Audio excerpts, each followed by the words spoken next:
ओमज्ञानतिमिरान्धस्य ज्ञानाञ्जनशलाकया चक्षुरुन्मिलितं येन तस्मै श्रीगुरुवे नमः। श्रीचैतन्यमनोभीष्टं स्थापितं येन भूतले स्वयं रूपकदा मह्यं ददाति स्वपदान्तिकं। वन्देऽहं श्रीगुरो श्रीयुतपदकमलं श्रीगुरुन् वैष्णवांश्च श्रीरूपं साग्रजातं सहगण रघुनाथान्वितं तं सजीवं साद्वैतं सावधूतं परिजनसहितं कृष्णचैतन्यदेवं श्रीराधाकृष्णपादान् सहगण ललिता श्रीविशाखान्वितांश्च नमो विष्णुपादाय कृष्णपृष्ठाय भूतले श्रीमते भक्तिवेदान्तस्वामिनिति नामिने। नमस्ते सारस्वते देवे गौरवाणी प्रचारिणे निर्विशेषशून्यवादी पाश्चात्यदेशतारिणे। नमो महावदन्याय कृष्णप्रेमपुरायते कृष्णाय कृष्णचैतन्यनाम्ने गौरद्वसे नमः। हे कृष्ण करुणा सिंधु दीनबंधो जगत्पते गोपेश गोपिका कांत राधा कांत नमस्तुते। तप्त कांचन गौरांगी राधे वृंदावनेश्वरी वृषभानुसुते देवी प्रणमामि हरिप्रिये। वाञ्छाकल्पतरुभ्यश्च कृपासिन्धुभ्येव च पतितानां पावनेभ्यो वैष्णवेभ्यो नमो नमः। जय श्री कृष्ण चैतन्य प्रभु नित्यानंद श्री अद्वैत गदाधर श्रीवासादि गौरभक्तवृंद। हरे कृष्णा कृष्णा कृष्णा हरे हरे हरे राम राम राम हरे हरे।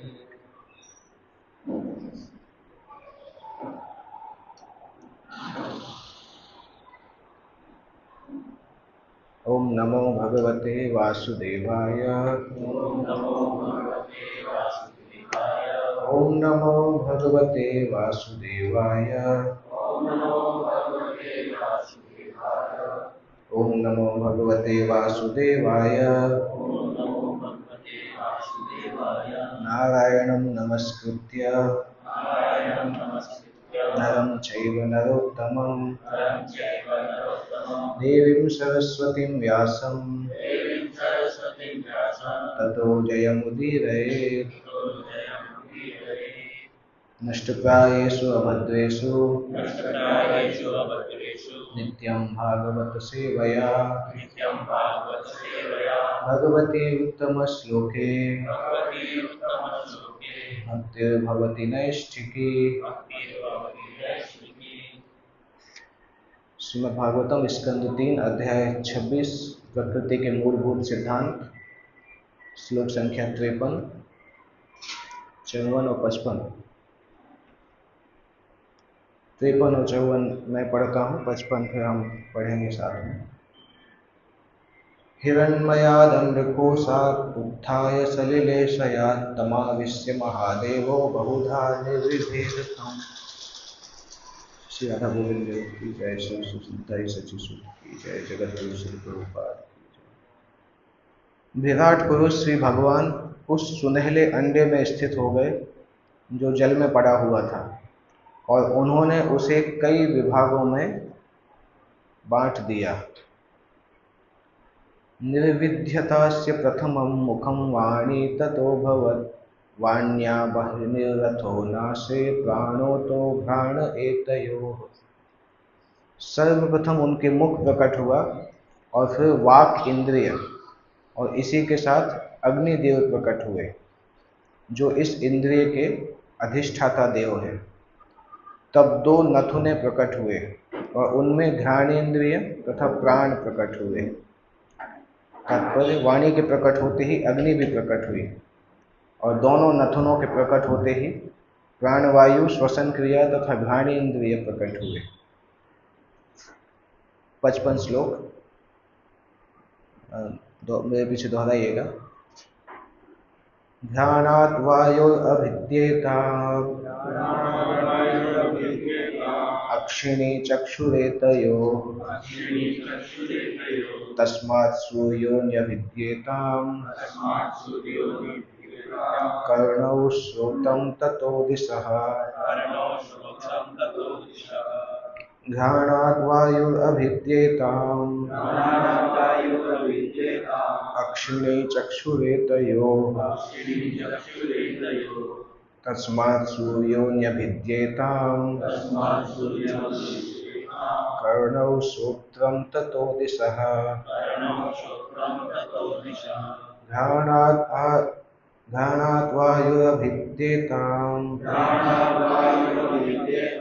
अक्षिणी चक्षुरेतयोः तस्मात् सूर्योऽन्यभिद्येताम् कर्णौ श्रोत्रं ततो दिशः।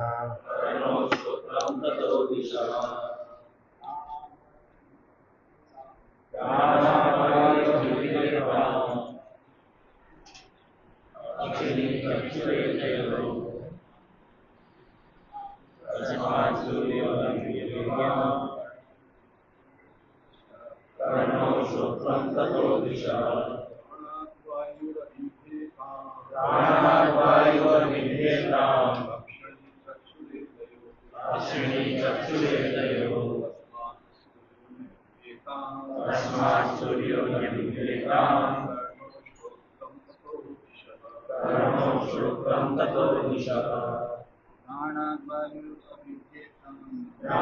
वायुरभिद्येताम् अक्षिणी चक्षुरेतयोः तस्मात् सूर्योऽन्यभिद्येताम् कर्णौ श्रोत्रं ततो दिशः। माता जी,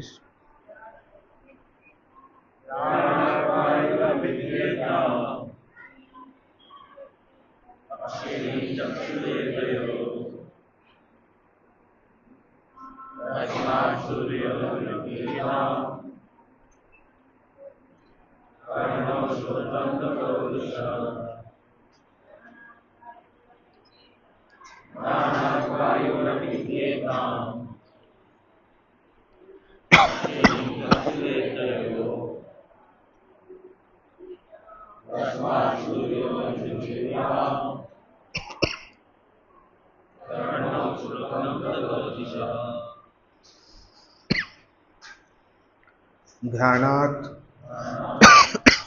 घ्राणेन्द्रिय से वायुदेव अभिद्येताम प्रकट हुए अक्षिणी दो नेत्र चक्षु इंद्रिय एतयोः इनमें तस्मात् उससे सूर्यदेव अभिद्येताम प्रकट हुए कर्णौ दो कान श्रोत्रम श्रवण इंद्रिय ततः उससे दिशाओं के अधिष्ठाता घ्राणेन्द्रिय के बाद उसके अधिष्ठाता वायुदेव प्रकट हुए। तत्पश्चात विराट रूप में दो चक्षु और उनमें चक्षु इंद्रियां प्रकट हुई। इसके अनंतर चक्षुओं के अधिष्ठाता सूर्यदेव प्रकट हुए। फिर उनके दो कान और उनमें कर्णेन्द्रिय तथा दिशाओं के अधिष्ठाता दिग् देवता प्रकट हुए। तात्पर्य, भगवान के विराट रूप में विभिन्न शारीरिक अंगों एवं इन अंगों के अधिष्ठाता देवों के प्राकट्य का वर्णन किया जा रहा है। जिस प्रकार माता के गर्भ में शिशु के विभिन्न शारीरिक अंगों का विकास होता है, उसी प्रकार ब्रह्मांड के गर्भ में भगवान के विराट रूप में विभिन्न सामग्रियों की उत्पत्ति होती है। जब इंद्रियां प्रकट होती हैं तो प्रत्येक पर उनका अधिष्ठाता देव रहता है। इसकी पुष्टि भागवत के इस कथन से तथा ब्रह्म संहिता से भी होती है कि भगवान के विराट रूप के नेत्रों के रूप में सूर्य प्रकट होता है। सूर्य विराट रूप के नेत्रों पर आश्रित है। ब्रह्म संहिता का यह भी कथन है कि सूर्य भगवान श्री कृष्ण का नेत्र है। यह चक्षुरेश सविता, सविता का अर्थ सूर्य है। सूर्य भगवान का नेत्र है। वास्तव में प्रत्येक वस्तु की उत्पत्ति परमेश्वर के शरीर से होती है। प्रकृति पदार्थों की पूर्ति कर्तृ मात्र है। सृष्टि तो परमेश्वर द्वारा की जाती है, जैसा कि भगवद गीता 9वें अध्याय 10वें श्लोक में पुष्टि हुई है। मया अध्यक्षेण प्रकृति सूयते सचराचरम्। इस दृश्य जगत में प्रकृति मेरी अध्यक्षता में समस्त चर तथा अचर वस्तुओं को उत्पन्न करती है।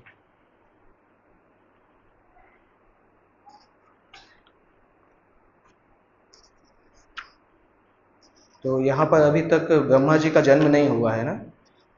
आप लोग तो ब्रह्मा जी का जन्म अभी तक नहीं हुआ ना? ये कारण सृष्टि का वर्णन चल रहा है। अभी कार्य सृष्टि प्रारंभ नहीं हुआ। ओके, पहले 53 नंबर श्लोक में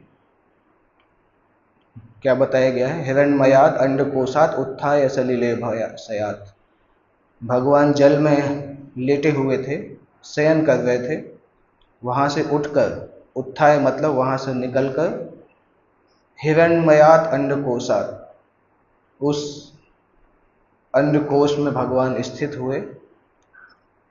एक्चुअली वो अंडकोश भी जल में ही डाला हुआ था। 1000 साल तक तो जल में ही रहता है। उसके बाद भगवान उसमें प्रकट होते हैं। और जब भगवान उसमें प्रकट होते हैं, तम आविश्य महादेवो बहुधा निर्विभेदकम। उसके बाद उस सुनहरे अंडे को भगवान कई विभागों में बांट देते हैं।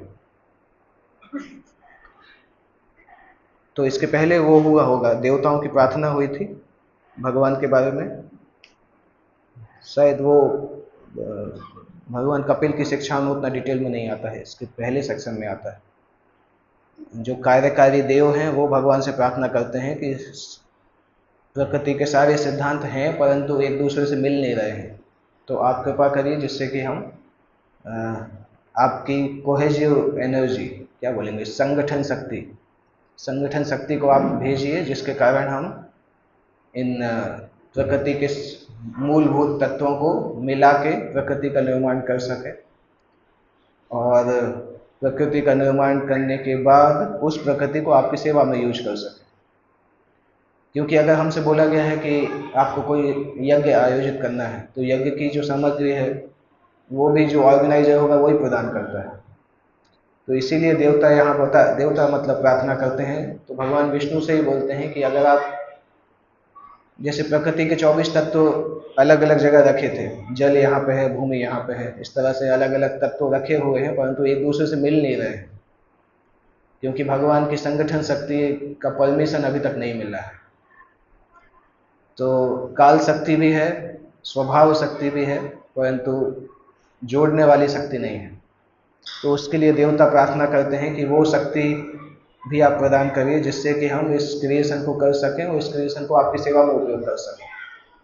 वो वर्णन तीसरे स्कंद 5वें अध्याय में आता है, देवताओं की जो प्रार्थनाएं हैं। यहाँ पे जो 3 श्लोकों में बताया है कि अलग अलग अंग प्रकट हो रहे हैं, फिर देवता प्रकट हो रहे हैं। तो ये कौन से वाले देवता हैं जबकि कार्य सृष्टि अभी तक हुई नहीं है। सामान्यतः देवता जब प्रकट होते हैं जब कार्य सृष्टि होती है, क्योंकि ब्रह्मा जी देवताओं को प्रकट करते हैं। तो अभी तो ब्रह्मा जी का ही जन्म नहीं हुआ है, तो ये कौन से वाले देवता प्रकट हो रहे हैं। यहाँ पे अग्निदेव लिखा है, वायुदेव लिखा है, सूर्य देवता लिखे हैं, दिक देवता लिखे हैं। ये कौन से वाले देवता हैं। जब ब्रह्मा जी नहीं आए अभी तक तो देवता कहाँ से आ गए। कुछ आंसर है। ये कौन से देवता है।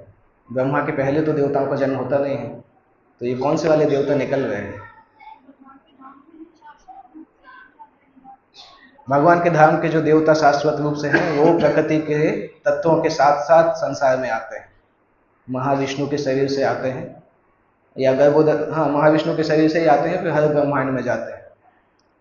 और जब ब्रह्मा जी का जन्म होता है तब इन्हीं देवी देवताओं के एक्सपेंशन जो है वो जन्म लेते हैं अलग अलग रूपों में। और इसीलिए ब्रह्मा जी को इंटीरियर डेकोरेटर बोला जाता है, क्योंकि ब्रह्मा जी कुछ सृजन डायरेक्टली नहीं करते हैं। भगवान विष्णु ने जो सृजन किया हुआ है उस सृजन को आगे बढ़ाते हैं। भगवान विष्णु बिल्डिंग तैयार करके देते हैं, बोलते हैं इसको अंदर से डेकोरेट कर दीजिए। ब्रह्मा जी वही कार्य करते हैं। इवन डिवीजन जो किए हैं, ये डिवीजन विष्णु जी के द्वारा किए हैं। ऑलरेडी विराट रूप पुरुष ने उसको भागों में डिवाइड कर दिया है। तो मकान तैयार है, स्टोरेज भी तैयार है, आउटर स्ट्रक्चर तैयार है, अंदर का जो स्ट्रक्चर है वो ब्रह्मा जी के द्वारा तैयार किया जाता है कि कौन से जीवों को कहाँ पे डालना है, कहाँ पे नदी बनाए, कहाँ पहाड़ बनाना चाहिए, कहाँ अलग अलग वस्तुएं ब्रह्मा जी अरेंज करते हैं। तो जो जम्बूद्वीप वर्ष हैं और लोकालोक पर्वत है और मानसोत्तर पर्वत है, ये सारे ब्रह्मा जी के द्वारा डिजाइन किए गए। परंतु लोक हमेशा से स्थित थे। महाविष्णु जी, गर्भोदकशाही विष्णु उसको स्थापित करते हैं। इनफैक्ट यहाँ पे एक पॉइंट लिखा भी गया है कि भगवान जब तक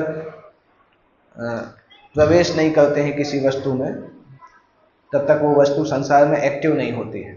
भगवान का भी यही रोल है, आत्मा का भी यही रोल है। जब तक भगवान ब्रह्मांड में प्रवेश नहीं होते हैं तब तक ब्रह्मांड एक्टिव नहीं होता है। जब तक आत्मा शरीर में प्रवेश नहीं होती है तब तक शरीर भी एक्टिव नहीं होता। तो एक प्रश्न आता है कि भगवान कैसे प्रवेश करते हैं, डायरेक्टली घुसते हैं या कैसे करते हैं, वो थोड़ा समझने लायक है। इनफैक्ट इस संसार में जब बोला जाता है, एक जगह पे ब्रह्म वैवर्त पुराण में एक घटना आती है कि एक ब्रह्मांड का ये समय चल रहा था और नारद मुनि का भी अवतरण हो गया था उसी समय। ये वाले नारद मुनि नहीं, कोई दूसरे नारद मुनि थे, दूसरे मतलब ब्रह्मा के दूसरे दिन में। तो इनफैक्ट ब्रह्मा के दूसरे दिन में नहीं, दूसरे ब्रह्मा के जीवन का वर्णन हो रहा है। तो इसी तरह से घटना होती है, विराट पुरुष घुसने वाले होते हैं पर नारद मुनि वहां पे नारायण नारायण करते पहुंच जाते हैं, तो विराट पुरुष को घुसने की जरूरत नहीं पड़ती है। जब नारायण साउंड ब्रह्मांड के अंदर जाता है ब्रह्मांड एक्टिव हो जाता है। फिर विराट पुरुष बोलते हैं कि ऑलरेडी मैं अंदर चला ही गया नारायण के रूप में, नारायण के ध्वनि के रूप में, तो फिर अलग से अंदर जाने की आवश्यकता नहीं है। तो कभी कभी भगवान एंटर करते हैं, कभी कभी उनके भक्त श्रवण के द्वारा उस ब्रह्मांड में भगवान को एंटर कराते हैं। और सेम चीज संसार में भी होता है। भगवान का स्पर्श का मतलब होता है श्रवण कीर्तन। जिस स्थान पे श्रवण कीर्तन नहीं होता है वहाँ पे भगवान का स्पर्श नहीं होता है, भगवान का विग्रह रहता है तब भी भगवान का फीलिंग नहीं आता है। इसलिए आप बहुत सारे मंदिरों में जाओगे जहाँ पे प्रामाणिक श्रवण कीर्तन नहीं होता है, भगवान के विग्रह होंगे परंतु बहुत ज़्यादा इंटरेस्ट नहीं आएगा। जैसे उसका क्लासिकल एग्जाम्पल है वृंदावन का जो प्रेम मंदिर है। आप जाओगे तो ऐसा लगेगा कि डिस्प्ले रखा है, डिस्प्ले हो रहा है, बहुत अच्छा अच्छा डिस्प्ले, परंतु भक्ति नहीं दिखाई देती क्योंकि प्रामाणिक श्रवण कीर्तन नहीं होता है। आप लोग गए हैं, कोई गए हैं अंदर उसके? मैं जो बोल रहा हूँ सही बोल रहा हूँ, गलत बोल रहा हूँ? मैं खुद भी अंदर गया हूँ, मैंने वो फील किया है, इसलिए मुझे लगता है कि जब प्रामाणिक श्रवण कीर्तन नहीं होता है तो भगवान के विग्रह होते हैं, विग्रह भी प्रकाश नहीं करते। विग्रह रहेगा परंतु उसका प्रकाश नहीं होता है, क्योंकि जैसे श्रवण कीर्तन की कमी होती है तो आलस्य और बाकी अनर्थ आने लगते हैं। वो अनर्थ भगवान के प्रकाश को रोक देते हैं संसार में आने से।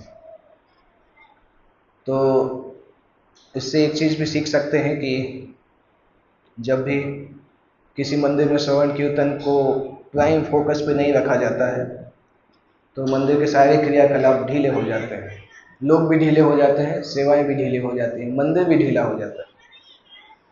तो कभी कभी नियोफाइट डिवोटी होते हैं, कभी कभी नियोफाइट मंदिर भी होता है। जब एक कम्युनिटी में सारे नियोफाइट भक्त होंगे तो कम्युनिटी नियोफाइट हो जाती है। क्यों होती है? क्योंकि श्रवण कीर्तन को फोकस नहीं किया जाता है। क्योंकि जो डिवोशनल सर्विस होती है वो सर्विस के जैसा तभी कर पाते हैं जब श्रवण कीर्तन अच्छे से होता है। तो प्रभुपाद ये बताते भी थे कि आप किसी भी स्थान पर भगवान के श्रवण कीर्तन को स्थापित कर दो तो वो स्थान धाम में बदल जाता है, और वो धाम तब तक ही प्रकाशित रहता है जब तक श्रवण कीर्तन चलता रहता है। अदरवाइज केवल मंदिर रहता है, श्रवण कीर्तन नहीं होता है तो फिर वो मंदिर जैसा नहीं लगता है। तो कलयुग में विशेष रूप से इम्पोर्टेंट है कि भगवान का जो स्पर्श है वो श्रवण कीर्तन के द्वारा रियलाइज किया जाए, और श्रवण कीर्तन को मुख्य फोकस में रखना ये सभी की कंबाइंड रिस्पॉन्सिबिलिटी है। स्पेशली जो सीनियर्स होते हैं उनको देखना चाहिए कि किस प्रकार से सभी लोग श्रवण कीर्तन में लगे हैं, और अगर कोई नहीं लगे हैं तो उसको लगाने का प्रयास करना चाहिए। सीनियर का केवल ये मतलब नहीं होता है कि सीन फॉर मैनी ईयर्स, बहुत दिन से मंदिर आते दिखाई दे रहे हैं इसलिए सीनियर कहलाते हैं, तो सीनियर का मतलब नहीं होता है। सीनियर का मतलब होता है कि जो भक्ति की क्रियाओं में सबसे आगे रहे, नाम का कीर्तन, नाम जप में सबसे आगे रहे, जब सेवा है तो सबसे आगे रहे। प्रभुपाद जी कितनी बार बताते थे कि वैदिक समय में जब युद्ध होता था तो राजा सबसे आगे रहते थे। अभी जब युद्ध हरे कृष्ण हरे कृष्ण हरे कृष्ण हरे कृष्ण हरे कृष्ण कृष्ण कृष्ण हरे हरे राम राम राम हरे कृष्ण। अभी जब युद्ध होता है तो जो मेन लीडर है वो सबसे छुप के बैठता है और बाकी सैनिक लड़ाई करते हैं। तो हमारे लीडर्स को आदत नहीं लगना चाहिए कि जब कभी सेवा होता है तो सबसे छुप के बैठ जाए। श्रवण कीर्तन और सेवा में सबसे आगे रहना चाहिए। क्रेडिट लेने में सबसे पीछे रह सकते हैं। जब कभी क्रेडिट का टाइम आता है तो लीडर को दिखना ही नहीं चाहिए कि कहाँ गायब हो गया, तो वो अच्छा होता है। अदरवाइज कभी केवल ये होता है कि जब क्रेडिट लेने का टाइम आता है तो सबसे आगे आ जाते हैं, जब सेवा का टाइम आता है तो डेलीगेशन चालू कर देते हैं। अच्छा लक्षण नहीं है। अगर सारी सेवाएं डेलीगेट ही करेंगे तो जिसको डेलीगेट करेंगे वो भगवत धाम चला जाएगा, हम यहीं रह जाएंगे। क्योंकि भगवान पूछेंगे तुमने कुछ सेवा की ही नहीं, तुमने केवल दूसरे को सेवा दिया है, तुमने क्या किया मेरे लिए।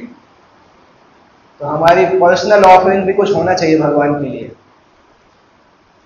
ऐसे तो जो लीडर्स होते हैं उनको नेचुरली क्रेडिट मिलता है क्योंकि बुक डिस्ट्रीब्यूशन होता है तो बोला जाता है, जब बुलाया जाता है तो उनको ही बुलाया जाता है, देखो इतना बुक डिस्ट्रीब्यूशन हुआ। तो उनको खुश नहीं होना चाहिए अगर उन्होंने खुद नहीं किया है तो, क्योंकि टीम ने किया, उनको देखना चाहिए मैंने पर्सनली कितना किया है। हो सकता है पर्सनली हमने एक भी नहीं किया हो और 5,000 10,000 गीता का हमें क्रेडिट मिल रहा हो, तो भगवान तो समझ जाएंगे कि तुमने कितना किया है। भले ही हम कितना भी बोले पर भगवान समझ जाएंगे। तो एक होता है इंस्टीट्यूशनल ऑफरिंग, एक होता है पर्सनल ऑफरिंग। दोनों आवश्यक है देखने के लिए कि हमारा डिपार्टमेंट के थ्रू हम कितना कर पा रहे हैं, परंतु उसमें हमारा पर्सनल सहयोग भी कितना है। क्योंकि पर्सनली भी हमें भगवान की सेवा करनी है, केवल दूसरे को एंगेज करना नहीं है, खुद भी सेवा करना है। और खुद सेवा करेंगे तभी तभी दूसरे को इंस्पायर भी कर पाएंगे सेवा करने के लिए। तो प्रभुपाद बताते थे कि taking lead in shravanam and kirtanam is the real leadership. श्रवण कीर्तन क्योंकि अच्छे से होता है तो स्मरण अपने आप होता है। जब किसी ने अच्छे से सुना है, अच्छे से कीर्तन किया है, तो फिर कृष्ण स्मरण अपने आप होगा। तो ये प्रश्न आता है कि यही मेन डिफिकल्टी है, क्योंकि सुन तो नहीं पाते हैं, चाहे श्रवण हो चाहे कीर्तन हो, हम नहीं सुन पाते हैं। कठिनाई उसमें अलग अलग कठिनाई आती है, उस कारण से कभी कभी क्लास खत्म ही हो जाता है और हम एक भी चीज नहीं सुन पाते। अगर नोट्स नहीं बनाते हैं तो कई बार क्लास के बाद अपने आप से ही पूछोगे क्या सुना, और आंसर नहीं मिलता क्या सुना। तो वो मेन डिफिकल्टी है कि हम श्रवण ठीक से नहीं कर पाते हैं और कीर्तन करने में भी सो जाते हैं। जब करते हैं तो कंपटीशन होता है कि इसकी ज़्यादा नींद होती है, कौन 1 घंटे सो सकता है, कौन 1.5 घंटे सो सकता है, कोई कोई 1.25 घंटे पूरा सो जाता है। उनको दोपहर की नींद की जरूरत ही नहीं पड़ती, सारी नींद जब क्लास में जब के समय पूरे हो जाती है। तो श्रवण कीर्तन से ऑटोमेटिकली स्मरण हो सकता है, परंतु श्रवण कीर्तन ही नहीं होता तो स्मरण कैसे होगा। इसलिए श्री विश्वनाथ चक्रवर्ती ठाकुर बताते हैं 5 प्रकार की ऑब्स्टेकल्स जो कि श्रवण कीर्तन में आते हैं। माधुर्य कादम्बनी पुस्तक में चौथे सावर ऑफ नेक्टर में बताते हैं, चौथे चैप्टर में। उसका लय, विक्षेप, अप्रतिपत्ति, कषाय और रसास्वाद, 5 प्रकार के कठिनाइयां होती हैं जब कोई व्यक्ति श्रवण करता है। निश्चित भजन क्रिया में ये कठिनाई आती है, निश्चित तरीके से भजन करने में। पहला लय जो कठिनाई होती है उसका मतलब होता है कि व्यक्ति जब भगवान के बारे में सुनता है तो सुनना उसको लोरी के जैसा लगता है। जैसे ही क्लास चालू होती है तो नींद चालू होती है, उसको लय बोला जाता है। और नींद तभी खुलती है जब महाप्रसाद गोविंद बोला जाता है। तो प्रैक्टिकली पूरा क्लास सोने में निकल जाता है, उसको लय बोला जाता है। कि जैसे ही श्रवण करना चालू किया और आंख बंद होना चालू हो जाता है, ये एक कठिनाई होती है। और श्री राधा गोविंद देव की जय, श्री निताई सच्चे सूत की जय, श्री प्रभुपाद की जय। और उसी में एक और चीज भी आता है, अगर संभव वो श्रवण कर लेता है तो स्मरण करने के समय नींद आती है। श्रवण जो है या तो श्रवण कीर्तन में कन्वर्ट नहीं होता है और कीर्तन स्मरण में कन्वर्ट नहीं होता है नींद के कारण। तो श्रवण करते में नींद आती है, अगर श्रवण कर भी लिया तो स्मरण नहीं होता है क्योंकि लगातार आलस रहता है, उसको बोला जाता है लया।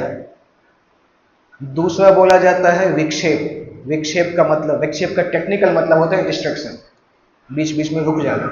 अगर आप चैतन्य चरितामृत पढ़ेंगे तो प्रभुपाद जी एक तात्पर्य में बताते हैं 6 प्रकार के विक्षेप चैतन्य चरितामृत मध्य लीला में। तो विक्षेप का मतलब होता है भक्ति की क्रियाएं करते समय, श्रवण कीर्तन करते समय भौतिक नॉनसेंस के बारे में सोचना या बात करना या स्मरण करना, इसको विक्षेप बोला जाता है। सभी के साथ होता है, सब साधनक भक्तों के साथ होता है। श्रवण कीर्तन जब चलता है तो बहुत सारी ऐसी चीजें याद आती हैं जो नहीं आना चाहिए, और वो इतना नेचुरल होता है कि हम समझ ही नहीं पाते हैं कैसे हो रहा है। मैं देखा कई बार भक्त लोग बोलते हैं प्रभु जी जब माला करने बैठते हैं पुरानी हॉरर मूवी याद आ जाती है, पूरी स्टोरी याद आ जाती है, कुछ भी दिमाग में आता है श्रवण कीर्तन के समय। और ऐसी अनयूजुअल चीजें आएंगी कि आपको समझ में नहीं आएगा कि ये तो मैंने सालों सालों से देखा नहीं, किया नहीं, कैसे आ रहा है। क्योंकि माइंड इतना एक्टिव होता है कि सबकॉन्शियस माइंड में जो भी कचरा है वो सबको ढूंढता है कौन सा कचरा सामने लाके रखना चाहिए जिससे कि श्रवण कीर्तन नहीं कर पाए।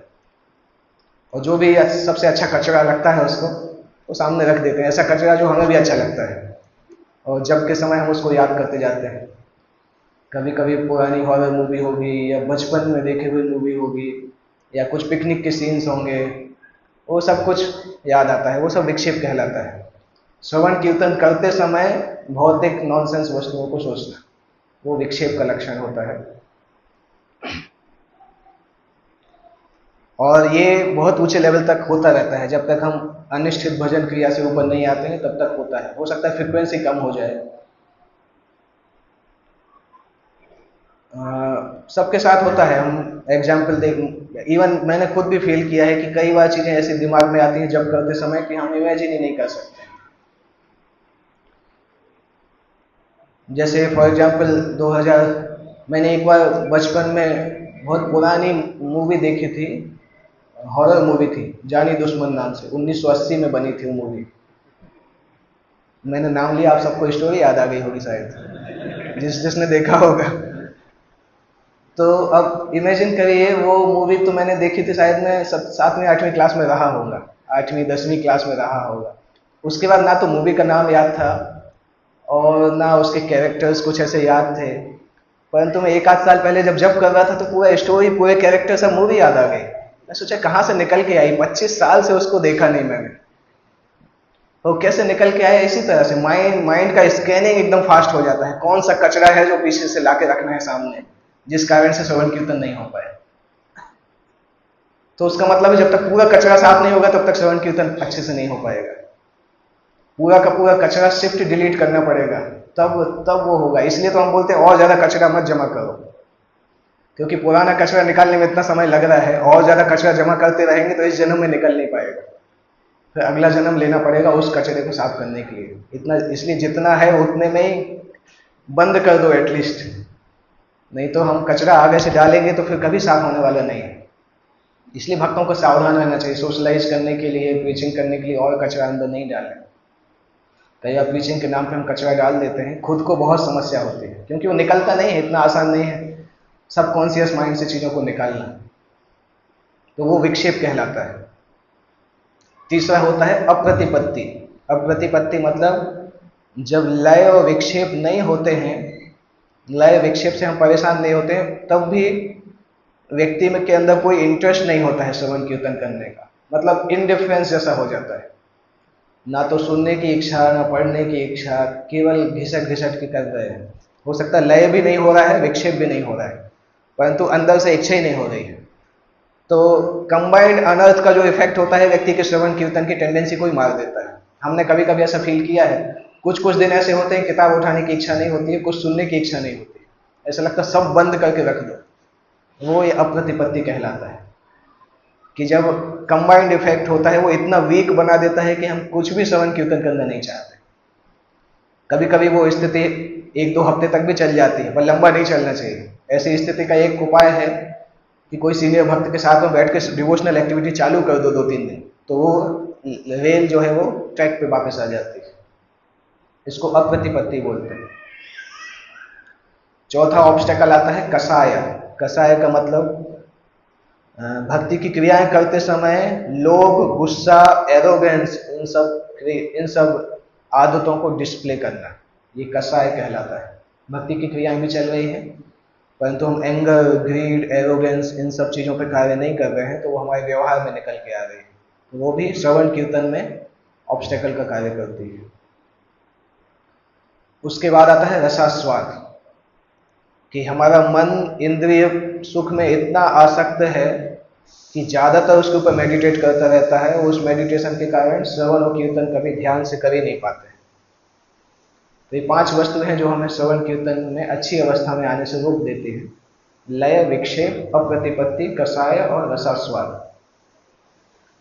और ये 5 ऑब्स्टेकल हैं जो कि निश्चित भक्ति तक हमें पहुंचाने से रोकते हैं। जब ये ऑब्स्टेकल्स दूर हो जाते हैं तो व्यक्ति निश्चित भक्ति क्रिया करने लगता है। श्रवण कीर्तन निश्चित तरीके से होता है तो भक्ति क्रिया भी निश्चित तरीके से होने लगती है। उसके लिए एक चीज आवश्यक है कि रेगुलेटेड तरीके से एवरी डे श्रवण कीर्तन हमें करने का प्रयास करना चाहिए, एज फार एज हम मैनेज कर सकें अपनी लाइफ स्टाइल। जैसे चैंटिंग का टाइम अगर हम फिक्स कर सकें कि हम हर दिन उस टाइम पे चैंटिंग करेंगे, मॉर्निंग टाइम पे, और जितना आप उसको फिक्स कर पाएंगे, हो सकता है साल में 10-20 दिन नहीं कर पाए, पर 365 दिन में से 350 दिन अगर आपने सुबह चैंटिंग करने की आदत डाल ली तो बहुत कुछ सक्सेस मिल जाएगी, क्योंकि उस चैंटिंग के इफेक्ट से ये बहुत सारी चीजें धीरे धीरे कम होने लगेंगी अपने आप। तो रेगुलेटेड डिवोशनल सर्विस के कारण ये अनर्थ डाउन होने लगते हैं और श्रवण कीर्तन में इंटरेस्ट बढ़ने लगता है। तो ये एक चीज है। ये पॉइंट श्रवण कीर्तन में कुछ और भी कठिनाइयां होती हैं, जैसे कुछ लोगों को सिलेक्टिव लिसनिंग की आदत होती है। सिलेक्टिव लिसनिंग मतलब जो उनको सुनना है जब वो सुनाई देता है तो बहुत ध्यान से सुनते हैं, जो उनको नहीं सुनना है और जो क्लास में सुनाई देता है वो नहीं सुनते। जैसे किसी को घमंड की प्रॉब्लम है तो घमंड से रिलेटेड क्लास चलेगी तो ब्लैंक हो जाएगा माइंड, उसके कान में कुछ जाएगा ही नहीं। और जब ऐसी क्लास चलेगी कि डिवोटीज को किस प्रकार से एंगेज करना है, कंट्रोल करना है, तो एकदम खुश हो जाएगा उसका माइंड कि हाँ अभी अच्छा है। तो उसको सिलेक्टिव लिसनिंग बोला जाता है कि हमारा फॉल्स ईगो हमें उसी चीज़ों को सुनने के लिए अलाउ करता है जो हमें सुनना है, और जो हमें नहीं सुनना है फॉल्स ईगो को उसके लिए अलाउ नहीं करता है। बाहर की इंद्रिय रहती है परंतु ये इंद्रिय का अंदर से कनेक्शन टूट जाता है, क्योंकि बाहर तो केवल देखने के लिए कान है, इसके अंदर कर्ण इंद्रियां हैं। वो कर्ण इंद्रियां जब मन से कनेक्ट होती हैं तब कनेक्शन जुड़ता है, तो वो कनेक्शन फॉल्स ईगो तोड़ देता है। तो आप क्लास में बैठे रहोगे तब भी कुछ सुनाई नहीं देगा अगर सिलेक्टिव लिसनिंग की आदत है। इसलिए तो होता है कि क्लासेस में हम सुनते हैं परंतु जो अनर्थ है उससे बाहर नहीं आ पाते, क्योंकि हमारी सिलेक्टिव लिसनिंग की आदत होती है, तो हमें पता ही नहीं चलता कि अनर्थ हमारे अंदर है, क्योंकि जब वो चलता है तब तो हम ब्लैंक हो जाते हैं। तो वो एक चीज है। इन सब चीजों को देख के लगता है कि हमारे वश में है ही नहीं कि हम इससे बाहर आ पाए, क्योंकि हमारे मेंटल सिस्टम में इस तरह से सेट हो चुका है कि इससे बाहर निकलना अपने आप में बहुत कठिन है। प्रैक्टिकली इसीलिए भगवान लिखते हैं दैवी हिंसा गुणमयी मम माया दुरत्यया, क्योंकि वो इस प्रकार से जाल है ना कि हम निकल ही नहीं सकते हैं उससे अपनी शक्ति के द्वारा। जब तक कोई ऊपर से मदद नहीं किया जाए या इस मेंटल ब्लॉक को हटाया नहीं जाए तब तक व्यक्ति का ब्लॉक बना ही रहता है। और श्रवण कीर्तन हमेशा वो लोअर लेवल तक करता रहता है और धीरे धीरे प्योरीफाई होता है। लंबा समय लगता है पर फास्ट प्योरीफिकेशन चाहिए है तो फास्ट प्रोसेस की भी आवश्यकता पड़ रही है। ओके, तो ये हमने तभी डिस्कस किया जब भगवान का वर्णन इसमें आ रहा था। उसके अगले श्लोक में चलते हैं। उसका अगला श्लोक आता है, सबसे पहले मुख प्रकट होता है, फिर वाक इंद्रिय आती हैं, अग्निदेव आते हैं, और फिर दो नथुने होते हैं, घ्राणेन्द्रिय आती हैं और प्राण आते हैं। घ्राणेन्द्रिय के बाद वायुदेव आते हैं और दो चक्षु आते हैं, फिर सूर्यदेव आते हैं। ये सब क्या मतलब है अगले 6-7 श्लोक में ये चलेगा। इन जनरल में इसका सिद्धांत बता देता हूँ क्या बोला जा रहा है, अदरवाइज कठिन होगा समझना कि कौन सी दिशा में चीजें जा रही है। जनरल सिद्धांत है, आपको किसी का घर बनाना है, किसी को कहीं बुलाना है, तो पहले थोड़ा सा कमरा बनाते हैं। कमरा बनाने के बाद वहाँ पे सिंहासन रखा जाता है, उसके बाद आदमी को बुलाया जाता है। वही प्रोसेस यहाँ पे हो रही है।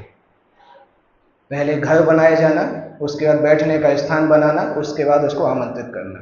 पूरा सेक्शन वही बता रहा है। सबसे पहले मुख प्रकट होता है, मुख जो है वो घर के जैसा है, वाक इंद्रिय उसका सिंहासन जैसा है, उसके बाद अग्निदेव प्रकट होते हैं, उस सिंहासन पर बैठ जाते हैं। उसके बाद दो नथुने प्रकट होते हैं, मतलब बाहर का घर प्रकट होता है। घ्राणेन्द्रिय जो अंतः सिंहासन है वो प्रकट होता है, फिर प्राण देव प्रकट होते हैं, वो उस पर बैठ जाते हैं। उसके बाद वायुदेव आते हैं, उसके बाद विराट रूप में दो आंखें आती हैं और फिर अंदर की आंखें आती हैं, चक्षु इंद्रिय। उसके बाद सूर्यदेव प्रकट होते हैं। उसके बाद दो कान आते हैं, फिर अंदर कर्णेंद्रिय आती हैं, फिर दिग्देवता आते हैं। आगे के श्लोक में भी यही है।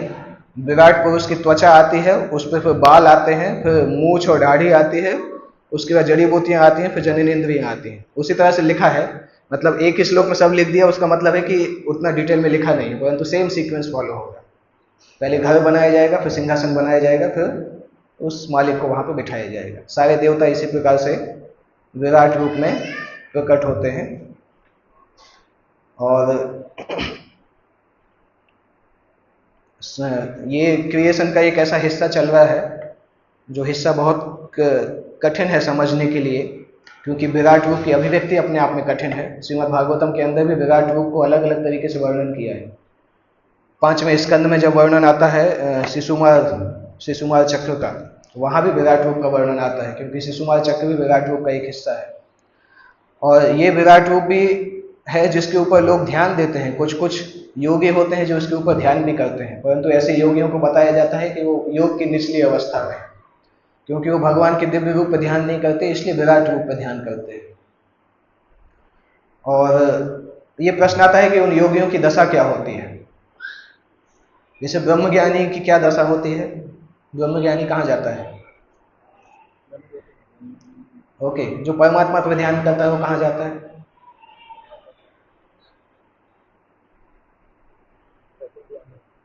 जो परमात्मा पर ध्यान करता है कहाँ जाता है? परमात्मा का कोई वैकुंठ में लोक नहीं है, तो वैकुंठ कैसे जाएगा? परमात्मा तो इसी संसार में है। परमात्मा का एक्सप्लेन प्रभुपाद जी करते हैं, जब कभी मेला लगता है तो गवर्नमेंट स्पेशल ऑफिसर को अपॉइंट करती है मेला मेला देखने के लिए। परमात्मा उसी ऑफिसर के जैसे है। संसार का मेला लगा है, उसको देखने के लिए परमात्मा आते हैं। तो जो परमात्मा पे ध्यान करता है वो कहाँ जाता है? समाधि तो लेता है, पर जाता कहाँ है? आत्मा कहाँ जाती है? हाँ, परमात्मा पर ध्यान करने वाला यहीं रहेगा।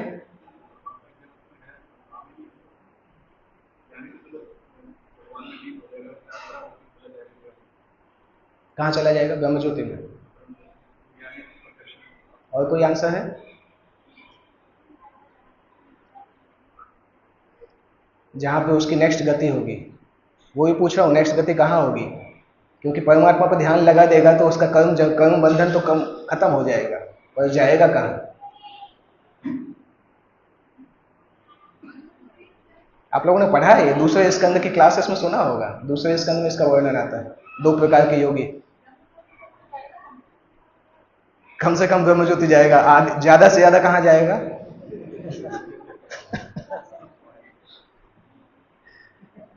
ओके, भागवतम में आप पढ़ेंगे दूसरे कैंटो में 2 प्रकार के योगी आते हैं, एक फॉर्चुनेट योगी, एक अनफॉर्चुनेट योगी। याद है कुछ ऐसा पढ़ा है, या दूसरे जन्म में पढ़ा था कभी? दूसरा कैंटो इतना कठिन था कि पूरा पढ़ लेते, उसके बाद भी याद नहीं रहता क्या पढ़ा है। उसमें 2 योगी का वर्णन आता है जो परमात्मा पे ध्यान लगाते हैं। एक अनफॉर्चुनेट योगी जो होता है, वो जब परमात्मा पे ध्यान लगाता है, परंतु परमात्मा पे ध्यान लगाने के बाद कुछ समय बाद वो सोचता है, क्योंकि उसका कॉन्सेप्ट क्लियर नहीं है कि परमात्मा और ब्रह्म में क्या संबंध है और परमात्मा और भगवान में क्या संबंध है। ये कॉन्सेप्ट उसका क्लियर नहीं होता है, तो उसके मन में ये इंप्रेशन होता है कि परमात्मा पर ध्यान तो लगा रहे हैं, परंतु अल्टीमेटली ब्रह्म सुप्रीम है। तो परमात्मा के रूप एक समय तक वो परमात्मा पे ध्यान करता है, उसके बाद उसको याद आता है नहीं नहीं ब्रह्म पे ध्यान करना है, तो परमात्मा से अपना ध्यान खींच के ब्रह्म पे ध्यान करता है और ब्रह्म ज्योति पे चला जाता है। उसको भागवतम में सुखदेव गोस्वामी अनफॉर्चुनेट योगी बोलते हैं कि अनफॉर्चुनेट है क्योंकि परमात्मा पे ध्यान लगाया परंतु अल्टीमेटली ब्रह्म ज्ञान में चला गया। दूसरा जो फॉर्चुनेट योगी होता है, जब वो परमात्मा पे ध्यान लगाता है, क्योंकि ऑलमोस्ट पाप कर्म दोनों के खत्म हो चुके हैं, भौतिक पाप कर्म का है तभी तो परमात्मा पे ध्यान लगा पा रहा है। तो जो फॉर्चुनेट होता है, जब वो परमात्मा पे ध्यान लगाता है तो परमात्मा को देख के वो अपने आप को उनके अंश के जैसा एक्सेप्ट कर लेता है, और जैसे ही वो एक्सेप्ट करता है वैसे ही उसका ट्रांसफर भक्ति योगी में हो जाता है। उसी का वर्णन बार बार प्रभुपाद जी लिखते हैं गीता में, योगी नाम अपनी सर्वेशम। तो ट्रांजिशन उसी योगी का होता है जो परमात्मा के साथ अपना कनेक्शन रियलाइज कर पाता है या परमात्मा से आकर्षित हो जाता है, और जैसे ही परमात्मा से आकर्षित होता है तो वो भक्ति योग में ट्रांसफर हो जाता है। अष्टांग योग से भक्ति योग का ट्रांसफर उसी स्थान पर होता है। सभी के लिए ट्रांसफर नहीं होता है, कुछ लोग अपनी चेतना को विड्रॉ करके ब्रह्म के ऊपर चेतना लगा देते हैं और सीधे निर्विशेष ब्रह्म में चले जाते हैं। तो इन जनरल अगर देखा जाए, ब्रह्म ज्योति पे ध्यान लगाने वाला भी ब्रह्म निराकार पे ध्यान लगाने वाला ब्रह्म ज्योति में जाता है, परमात्मा पे ध्यान लगाने वाला भी ब्रह्म ज्योति में जाता है। जिसका सौभाग्य होता है वो भक्ति में जाता है। अभी सौभाग्य कहाँ से आता है? ये सौभाग्य कहाँ से आता है उसके पास? ये सौभाग्य आता है, उसका वर्णन बृहद भागवत अमृत में आता है। ऐसे परमात्मा पे ध्यान लगाने वाले लोग जो निराकार ब्रह्म ज्योति में जाते हैं, निराकार ब्रह्म ज्योति में नारद मुनि जैसे भक्त नारायण नारायण बोलते बोलते जाते हैं, और वो उन आत्माओं को आकर्षित कर लेते हैं जो इस प्रकार से दुर्भाग्यशाली योगी थे, और उनको भगवान नारायण की तरफ आकर्षित कर देते हैं। फिर वो अपने आप भक्ति योग में कन्वर्ट हो जाते हैं, ब्रह्म ज्योति से नीचे आते हैं, भक्ति योग करते हैं, वापस चले जाते हैं।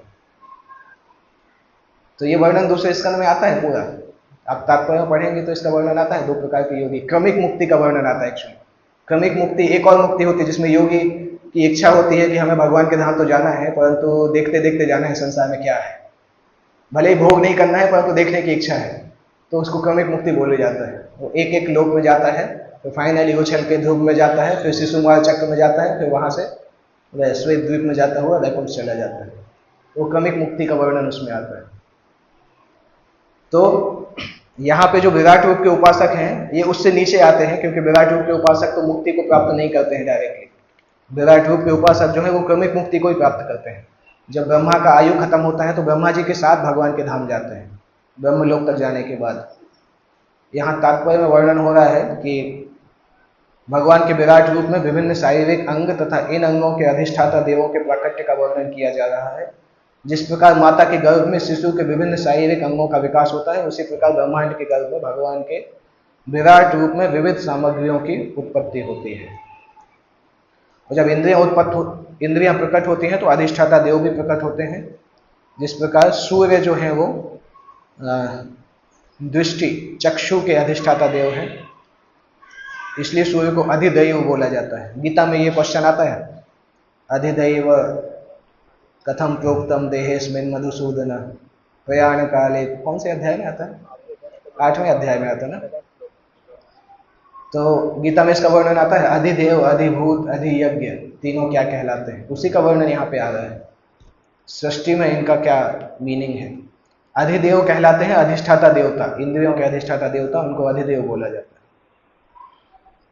जैसे ब्रह्म संहिता में सविता का अर्थ सूर्य है, सूर्य भगवान के नेत्र हैं। वास्तव में प्रत्येक वस्तु की उत्पत्ति परमेश्वर के शरीर से होती है। प्रकृति तो पदार्थों की पूर्ति कर्त्री मात्र है। अल्टीमेटली भगवान इस दृश्य जगत को विकसित करते हैं। तो इस तरह से इस तात्पर्य में, इन तात्पर्यों में वर्णन हो रहा है। आगे भी ये सेक्शन चल रहा है, क्योंकि विराट रूप के नाड़ियाँ प्रकट होती हैं, फिर भूख प्यास आती है। चंद्रमा मनसो जाता है, मन के बाद चंद्रमा प्रकट होते हैं। फिर अलग अलग देवता अधिष्ठाता प्रकट होते हैं, वाग इंद्रिय के द्वारा प्रवेश करते हैं। बहुत लंबा चलेगा, 20-25 श्लोक चल रहे हैं उसी थीम में। तो साथ साथ आज आप लोग गुंडीचा मार्जन भी करने वाले हैं। गुंडीचा भगवान की माँ का नाम है ना, मौसी का नाम है। तो भगवान जब गुंडीचा मंदिर में आते हैं साल में 8 दिन के लिए, 1 हफ्ते के लिए। बचपन में हम लोग अपने मामा के घर जाते थे 1 महीने 1-2 महीने के लिए। भगवान भी उसी तरह से मौसी के घर जाते हैं, 1 हफ्ते के लिए जाते हैं। मौसी के घर के साथ साथ भगवान गोपियाँ उनको लेके जाते हैं। एक्चुअली एक बार प्रभुपाद जी के एक शिष्य हैं मुकुंद दत्त प्रभु, आप लोग जानते होंगे शायद, बहुत बड़े संस्कृत स्कॉलर हैं। तो उन रथ यात्रा का जब वो क्लास दे रहे थे तो उनसे एक भक्त ने पूछा कि ये हर साल गोपियाँ खींच खींच के ले जाते हैं भगवान को, कभी पहुंचा पाती हैं वृंदावन तक कि नहीं? हर साल ही तो खींचते हैं, पर राधा रानी तक पहुंचा पाती हैं कि नहीं? एक भक्त ने प्रश्न किया था।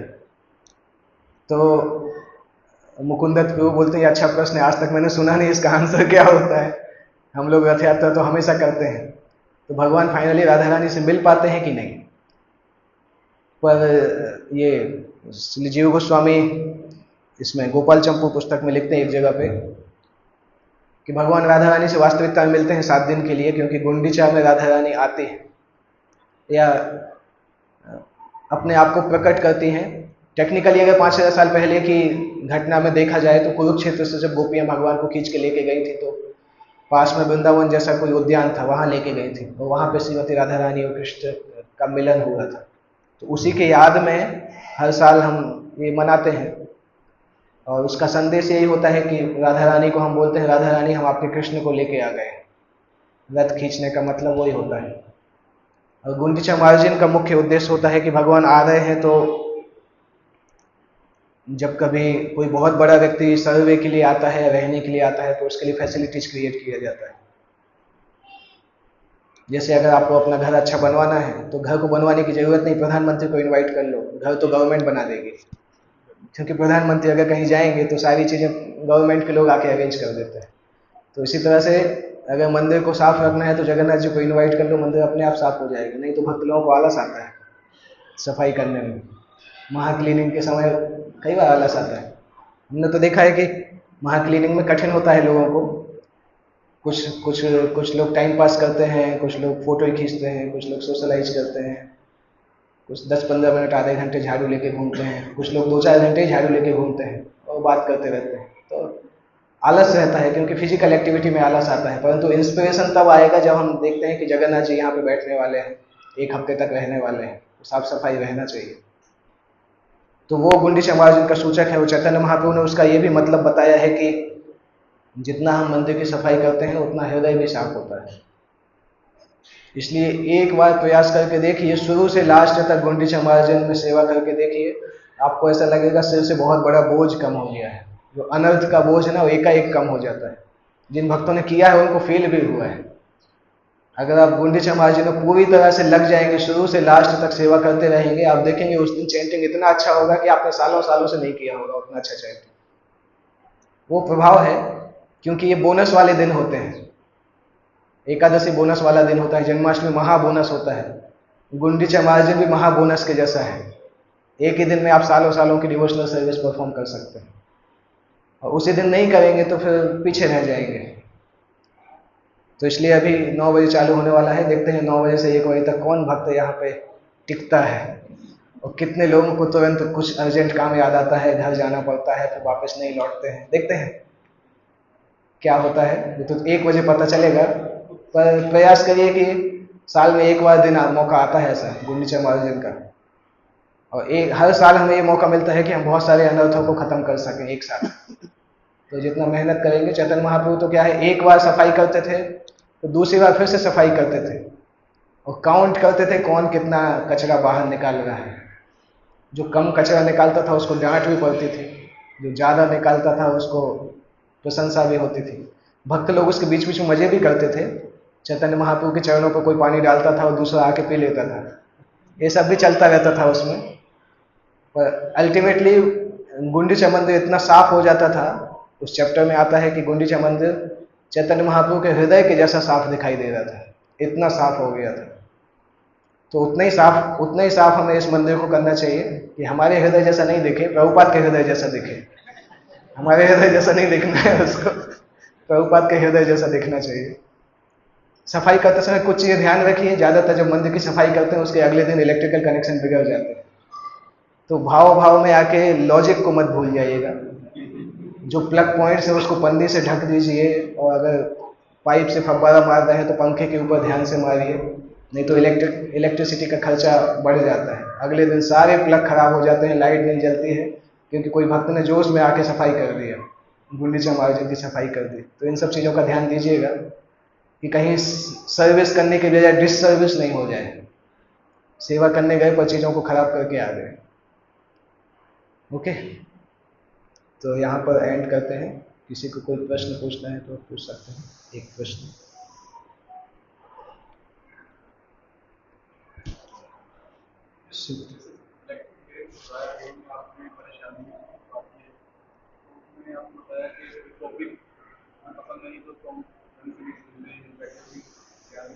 हाँ, सिलेक्टिव स्पीकर भी आते हैं उसमें। हाँ, सिलेक्टिव लिसनिंग मतलब सिलेक्टिव स्पीकर, वो भी उसमें आता है। ये आपको एडवांस डिवोटी आएंगे तभी सुनेंगे, नहीं तो ये तो अभी यहीं के ही लोग हैं, हर दिन ही बोलते हैं, इनसे अच्छा क्लास तो नहीं दे लूँगा। तो वो भी सिलेक्टिव लिसनिंग कहलाता है। ये समझना चाहिए कि भागवतम क्लास चल रहा है तो कोई भी दे रहा है, परंतु भागवतम बोल रहा है, तो भागवतम हमें सुनना चाहिए, चाहे कोई भी बोले। हो सकता है वो भक्त बोले जिसको हम ही भक्ति में लाए, उसको 1 माला से 16 माला तक हम नहीं पहुंचाया, तो कई बार हमारा फॉल्स को डाइजेस्ट नहीं करता है कि मैं नीचे बैठा हूँ, वो ऊपर बैठा है, उससे कैसे सुनूंगा। वो भी सिलेक्टिव लिसनिंग कहलाती है। एटलीस्ट भागवतम में ये क्लियर होना चाहिए कि जो भी व्यास आसन पर बैठ के बोल रहा है तो व्यासदेव का प्रतिनिधि है, और उससे हमें सुनना है। उस भाव से सुनेंगे तो सिंपल क्लास में भी बहुत चीज़ें सीख सकते हैं। अदरवाइज हम क्लास में ढूंढते ही रहेंगे ऐसी कौन सी चीज़ है जो कि बहुत एडवांस है। तो अगर ऐसे करेंगे तो ढूंढते ही रह जाएंगे। एक एडवर्टाइजमेंट आता था ना, ढूंढते रह जाओगे, दाग ढूंढते रह जाओगे, ऐसा कुछ।